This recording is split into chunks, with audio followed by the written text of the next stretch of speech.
Hartlike goeiemôre. Ons is vanoggend by 'n baie bekende gedeelte, Johannes 3 vers 1 tot 17. En my finale jaar klas het my gehelp met die erediens wat ons Sondag gaan belewe hier in die kerk. Ek wil jou sommer nooi, maar dan ook met die boodskap. So ek wil vir jou vra, daar waar jy sit, kry jou Bybel gereed dat jy saam kan lees, maar dan wil ek jou verder nooi en sê, kom ons maak ons oë toe en dan roep ons na die Here. Ons kyk op na die berge. Waar vandaan sal daar vir ons hulp kom? Ons hulp kom van die Here wat die hemel en die aarde gemaak het en nooit die werke van sy hande sal laat vaar nie en trou bly tot in ewigheid. Amen. En dan groet God ons en hy sê, genade en vrede vir julle.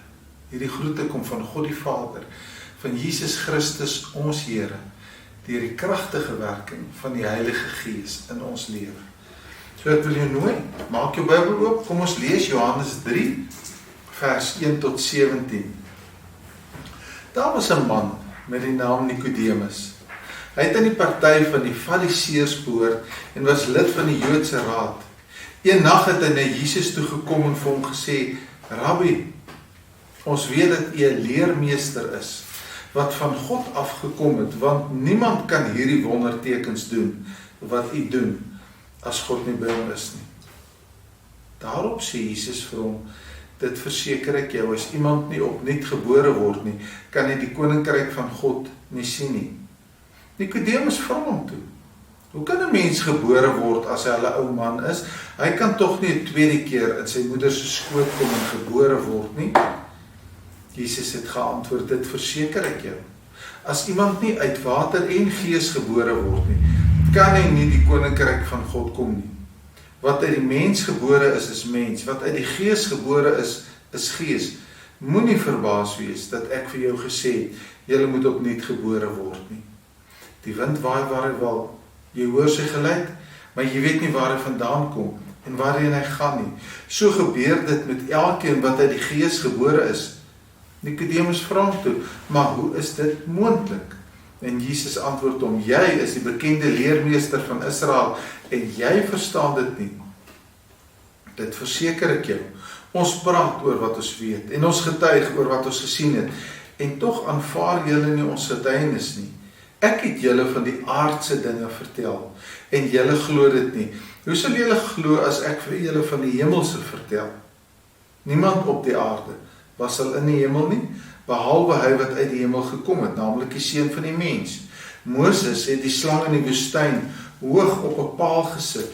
So moet die Seun van die mens verhoog word, sodat elkeen wat in hom glo, die ewige lewe kan hê. God het die wêreld so lief gehad, dat hy sy enigste seun gegee het, sodat die wat in hom glo, nie verlore sal gaan nie, maar die ewige lewe sal hê. God het nie sy seun na die wêreld toe gestuur om die wêreld te veroordeel nie, maar sodat die wêreld deur hom gered kan word. Ons lees dit daartoe saam. En nou het jy al hopelik gewonder, wat is hierdie geskenk? Nou wil ek vir jou vertel, daar kom 'n vriend, kom by 'n ander vriend aan, nou stap hy met hierdie geskenk in die hand en hy sê, wat is daai? Hy sê, dis 'n geskenk en dis vir jou. Hy sê, laat ek sien en hy maak hom oop. Hy sê, ag nee man, hy's leeg. Hy sê, nee, hy is nie leeg nie, kyk daar, hy's nie leeg nie. Hy's gevul met die Heilige Gees. Nee man, hy sê, ja, weet jy wat, hy's vol wind. En soos hierdie geskenk vol wind is, en die wind waai waar hy wil. Hy kom van die ooste, hy gaan na die weste. Ons weet nie waar vandaan hy kom nie. Ons weet nie waartoe hy gaan nie. So werk die Gees van God. As jy glo dat die Heilige Gees hierdie geskenk is, dan gaan hy soos die wind in jou lewe inkom en gaan hy jou hele lewe omdop. Ja man, dis amper soos in die Bybel. Jy weet hoe Moses met Israel deur die woestyn getrek het, was daar tyd dat hulle baie stout was, baie ongehoorsaam was. En God het 'n klomp giftige slange onder hulle ingestuur en die slange het net begin pik en die mense het begin doodgaan. En God gee toe vir Moses opdrag en hy het 'n kruis gebou en 'n koperslang op die kruis vasgemaak. En weet jy wat? As 'n slang my gepik het en ek kyk op na die kruis, dan word ek gesond. Daar was nie 'n moetie wat ek gedrink het nie. Daar was nie medisyne nie, daar was nie 'n inspuiting nie, daar was nie 'n drink nie. As ek opkyk na die kruis, en dan wil 'n ou sê, nou, hoe is dit moontlik dat jy opkyk na 'n koperslang op 'n kruis en gesond word? Besef jy, maar dis die werk van God. Presies dieselfde is die werk van God in ons. As ons met geloofsoë kan kyk na Jesus aan die kruis, en dis die werk van die Heilige Gees, kan opkyk, dan is daar vir ons redding, vir altyd, 'n ewige lewe. En dis dit wat die Heilige Gees doen. Terug by hierdie gedeelte, sit Nicodemus daar en sê, wat? Jy kan het eintlik sommer hoor, Nicodemus, wat? Weergebore word. Hoe is dit moontlik en hoe is dit nodig dat ek weergebore moet word? En dan sê Jesus vir hom, dit is die werk van die Gees in jou lewe. Jy moet soos 'n gewone baba gebore word, fisies as mens, maar jy moet ook van God af, deur die Heilige Gees se werking, weergebore word. Want jy weet, Nicodemus was 'n baie belangrike persoon.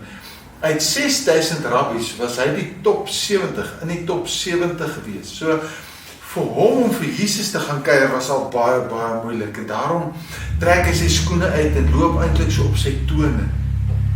Baie versigtig gaan hy en hy gaan in die nag, sodat ander hom nie sien nie. Maar ook in die nag het die rabbies altyd gesê, leer 'n mens beter. So gaan hy toe na hom toe. En toe wil hy vir hom sê, rabbi.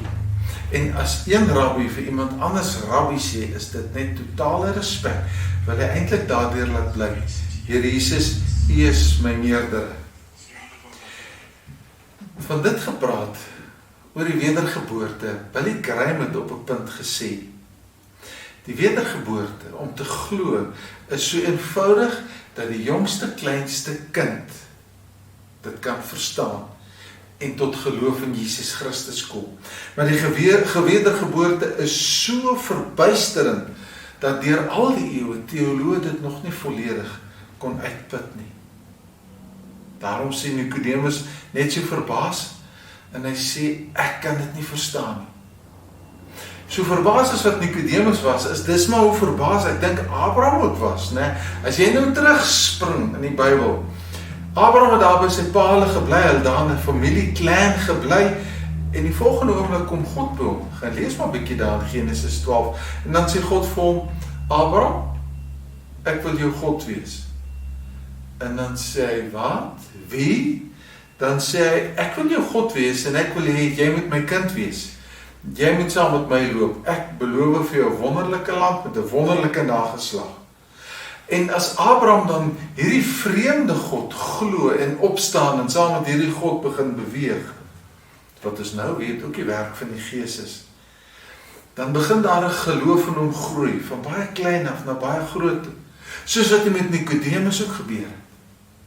Maar dit gesê wil ek vir jou nou 3 verse lees, en ek wil hê jy moet dit regtig baie mooi hoor, want dit vertel van Moses, dit vertel van Nicodemus en dit vertel van Abraham. In vers 15 staan daar, sodat elkeen wat in hom glo, die ewige lewe kan hê. En in vers 16 sê hy, God het die wêreld so lief gehad, dat hy sy seun geoffer het, sodat die wat in hom glo, nie verlore sal gaan nie. En dan in vers 17 sê hy, God het nie die seun na die wêreld toe gestuur om die wêreld te veroordeel nie, maar om die wêreld te kan red. Elkeen wat glo, God het die wêreld so lief, so as jy na hom toe draai en jy glo, wil hy jou nie veroordeel nie, maar hy wil jou red, hy wil vir jou die ewige lewe gee. Professor William Barclay skryf op 'n punt, en ek gaan dit in Engels lees, want dit klink mooi in Engels. The unlovable and unlovely. The lonely who has no one else to love them. The man who loves God and the man who never thinks of God are all included in this vast, inclusive love of God. God het die wêreld lief. En as ek of jy regtig in hom glo, en hom aanneem, dan kom woon sy Gees in ons, gee hy vir ons 'n nuwe lewe, en ons kan leef uit die krag van die Gees, die wedergeboorte, en hy leef tot in die ewige lewe. So daar's 'n geheim. Elkeen wat na hierdie geskenkie kyk, is nie hy nie. Maar elkeen wat hierdie geskenk aanneem en sê, die inhoud van hierdie geskenk, al lyk dit leeg, ek glo, dit is gevul met die Heilige Gees. En omdat ek dit glo, sal die Heilige Gees my vul en my laat glo. So daar sit Nikodemus, hy sit daar voor Jesus, en Jesus sê vir hom, Nikodemus, moenie stry teen wat jy weet, omdat jy akademikus is, omdat jy goed wil verstaan en uitwerk nie. Vat die inhoud van hierdie boks, en laat die Heilige Gees jou oorweldig, en gee jou oor, sodat God jou van bo af 'n tweede maal gebore kan laat word as 'n nuwe mens. Wow, nee. En dis die uitnodiging ook aan jou. Moenie stry teen die woord van God nie. Aanvaar hom wat aan die kruis hang as jou Here, en die Heilige Gees sal jou oorweldig. Ek wil 'n heel ander storie vertel. Daar was eenslag 'n biljoenêr, en hy het in 'n bos verdwaal, en hy het wyd verdwaal. Hy het later dat hy regtig angstig begin word en besef, hy het nou groot moeilikheid. En toe hierdie biljoenêr nog so stap, toe kom daar 'n ou man uit die bosse uitgestap, en hy keer hom voor huis toe, natuurlik baie bly om die man te sien, maar die man stop hom en hy vra vir hom 2 vrae. En na hy die 2 vrae beantwoord het hy hom uit die woud uitgelei. Toe die biljoenêr terugkom by die werk, toe sê sy sekretaris, kry daai man in die hande, ek het vir hom 'n werk. En daai man moes by die biljoenêr kom werk, en die 2 vrae baie gereeld van hom vra, dit was die man se werk. En dis die eerste vraag, wie is jy? En die tweede vraag, waarheen is jy op pad? Wie is jy en waarheen is jy op pad? En ek wil dit vir jou vra vandag.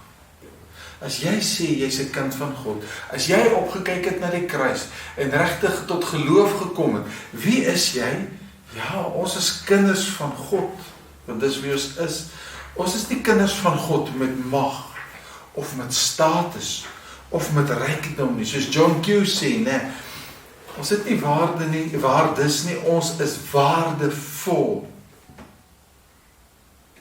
As ek alles wil wen, gaan ek alles verloor.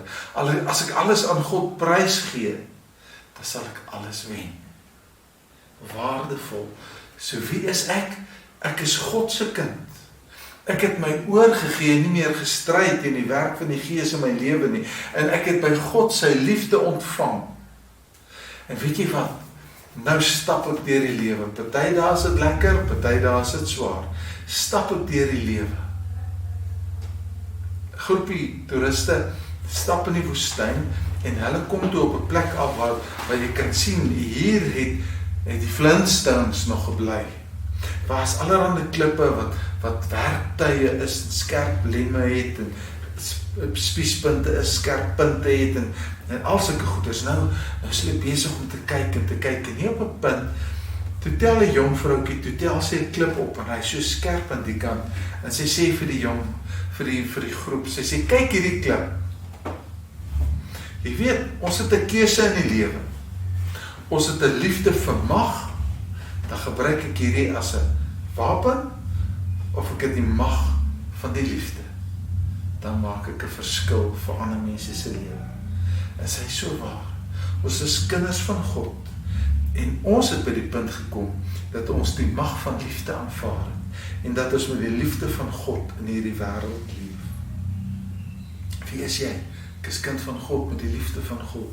Waarheen is jy op pad, is die tweede vraag. Wel, toe God vir Abraham geroep het en gesê, kom saam met my, het Abraham nie 'n idee gehad waartoe God hom vat nie. Ek weet nie waarheen is ek op pad nie, maar ek weet saam met wie. God sal my lei, en hy sal my bring waar hy my wil hê. Saam met wie? Die Al-Moody het jare terug, hy is dood in 1899, so dis lang terug wat die Al-Moody geleef het. En hy het gewerk in 'n skoenwinkel. Hy het nie die skoenwinkel gehad nie, hy het net in die skoenwinkel gewerk, die skoene help heel maak ensovoorts. En hy het eendag Johannes 3 vers 16 gelees, en hy het regtig tot bekering gekom. En toe hy begin, hy het nog in elke dag in die skoenwinkel gaan werk, maar na ure het die Almoeri begin preek, en hy het oral gepreek, en naweek het hy gepreek. Sy preke het altyd met Johannes 3 vers 16 begin. En weet jy, hy het een van die grootste evangeliste ooit geword. Die mense het regtig na hom kom luister, want die Gees van God het deur hom gewerk. Daarom wil ek weer vir jou sê, kyk net na vers 17. Jesus Christus het nie aarde toe gekom om ons te straf en te verdelg nie. Jesus Christus het aarde toe gekom om ons te red. So as jy kan sê, ek is 'n kind van God, dis wie ek is. Waarheen is ek op pad, ek weet nie, maar ek weet by wie ek is. Ek stap saam met die Here God deur die lewe. Die Gees van God is in my, en hy lei my tot by die ewige lewe. Is dit nie mooi nie? Ek wil afsluit met nog so 'n storieetjie. George was 'n vriendelike ou. George was altyd vriendelik. Man, dit maak nie saak wie hy tegekom het nie. Hy het altyd met die hoogste respek daai persoon gegroet, altyd vriendelik gewees, altyd gevra hoe gaan dit ensovoorts. Of hy nou ryk was of arm, en of hy nou baas was of klaas was, dit het vir hom nie saak gemaak nie. Hy het die hoogste respek vir elke mens gehad. En eendag, toe was George al baie oud. Hy het sy kleinkinders met dieselfde respek hanteer. Toe kom jy vir sy kleinkinders by hom en sê, oupa, nou sit sy op sy skoot, oupa, hoekom is oupa altyd vriendelik? En oupa sê, kan ek jou 'n geheim wys? Ja, oupa. En oupa sê, haal die kruis so onder sy hemp en hy sê, sien jy hierdie kruis? Ja, oupa, dis Johannes 3 vers 16. Sien jy hierdie albaster? Ek het nog maar 'n groter bal gevat. Sien jy hierdie albaster? Ja, oupa, dis Matteus 7 vers 12. As ek die kruis sien, dan dink ek in Johannes 3 vers 16, hoe diep is die liefde wat God vir my se kind het. En as ek na die albaster kyk en ek dink aan Matteus 7 vers 12, dan dink ek net daaraan, hoe graag wil God hê dat ek na ander mense toe gaan en vir hulle vertel van die evangelie, sodat hulle ook kan weet waar ek is, sodat hulle ook die liefde van God kan ontvang wat ek ontvang het, en dan vertel ek vir hulle van God se liefde. Nou kan jy met die kruis en die albaster verder lewe. Here, baie dankie. Dankie vir die kosbare woord. Ons loof U en ons prys U. U liefde is onbeperk. Ons aanbid U vir die grootheid en vir U genade. Here, en ons bid dat die evangelie regtig sal gesaai word en oral sal uitkom en dat almal sal hoor van U liefde en van U redding, en dat ons deur dit alles vir U sal verheerlik. Amen. Ek wil jou seën met die Here se seën en sê, gaan ook hierdie week tegemoet met sy genade. As jy vir die Here 'n dankoffer wil gee, dan kan jy dit elektronies doen. Ek het al baie vertel, jy is baie welkom, maar vir my is die belangrikste, ontvang nou die Here se seën en dra dit verder saam met jou. Mag die genade van die Here Jesus Christus, mag die liefde van God ons Vader, mag die troos en teenwoordigheid van die Heilige Gees altyd by jou wees. Amen.